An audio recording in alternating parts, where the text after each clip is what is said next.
There's an essay by Walter Benjamin, one of his earlier ones, and it's called something like Language in General and Human Language in Particular.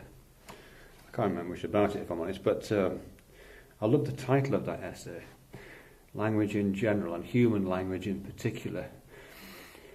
Because one of the points is that there isn't any other language apart from human language. I mean, I know animals have got some communication systems, and we can't be absolutely sure there aren't extraterrestrials out there speaking in some other kind of language. But certainly in a kind of formal understanding of what the word language means, there isn't any other language apart from human language. So what does he mean when he's talking about language in general?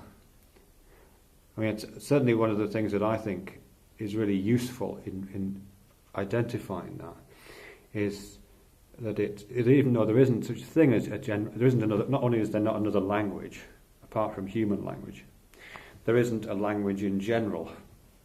And I suppose there could be if you're a kind of Chomskyite or something like that, and you believe in mental ease. But even then it doesn't really work. So it's the idea of this general language, I think, which forces you to think about the particularities of human language and how human language is just riddled with the stuff of being human.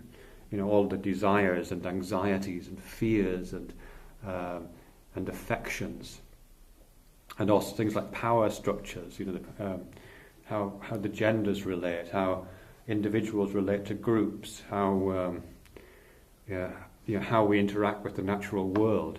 All those kind of relationships are embedded in the particular language that is human language.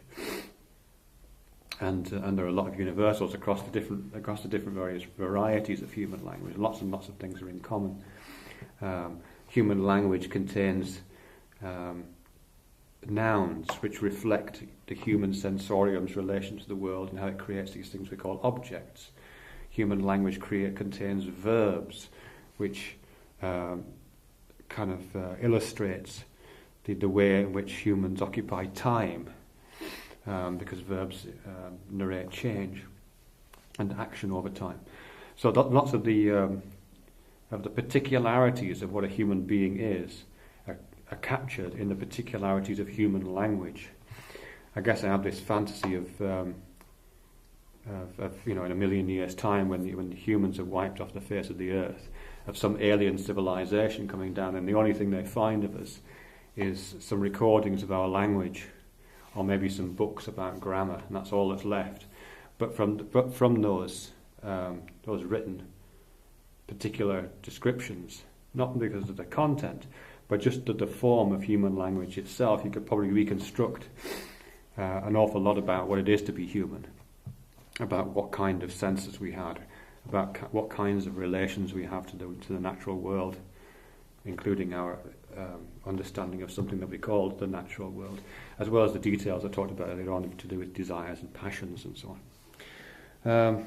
So there's something really interesting about that, I think, about language in general and human language in particular. But I'm also just wondering about how that might translate in other ways. I mean, one of the things I've been in conversation and thinking about a lot lately is to do with consciousness. And I'm just kind of playing around in my mind about what happens if you substitute the word consciousness for language in that Walter Benjamin title, consciousness in general and human consciousness in particular. I mean, again, like language, there is, as far as we know, and I know this is a disputable point, as far as we know, there is no other consciousness apart from human consciousness. Yeah, actually, that's a very debatable point, because lots of animals approximate something like human consciousness. But I would certainly say that the entity we call consciousness and the thing that we allude to, if we make pejorative comments about people who are, mentally handicapped or something like that, we seem to be indicating that they have a different kind of consciousness, a lesser mental function, which I think is indicative of this idea that there is a particular human consciousness. or particularly human mind. Anyway, I'm off topic there. But either way, the only consciousness we know about, let's put it that way, is human consciousness, and we only know about that through personal experience. There's no such thing as a consciousness meter which measures the consciousness of others. So we have consciousness in general and human consciousness in particular. So even though there is no evidence apart from a kind of wishful thinking really about the existence of other consciousnesses apart from human consciousness, the idea of general consciousness is still not only attractive but also interesting. Consciousness in general allows us to think about what the particularities of human consciousness is, in the same way that the idea of language in general allows us to think about what the particularities of human language is. And I guess similar to language, human consciousness is, I suppose, I'm not sure formed, but maybe formed or certainly sculpted or interwoven with the stuff of what it is to be the particularities of what it is to be human. Those same desires and passions that I spoke about before in relation to language seem to be part of consciousness. The same kind of sensory engagements, the same relationship to time and space, the same relationships between the individual and the group, between the self and the other, between oneself and the wider world, between oneself and one's own death and oneself and one's own birth. All those kind of things seem to be encapsulated in human consciousness in a way, I guess, which parallels how they're captured within human language.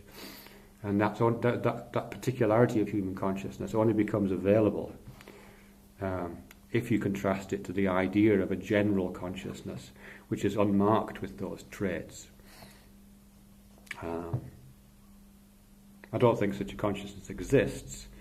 That starts to feel like some kind of deity to me, or some kind of panpsychic, I don't know, that it starts to sound like that to me, which is an attractive idea, but being attractive doesn't make it true, does it? But I do, as I say, I do think it illustrates human consciousness by distinction, which has got to be a useful thing.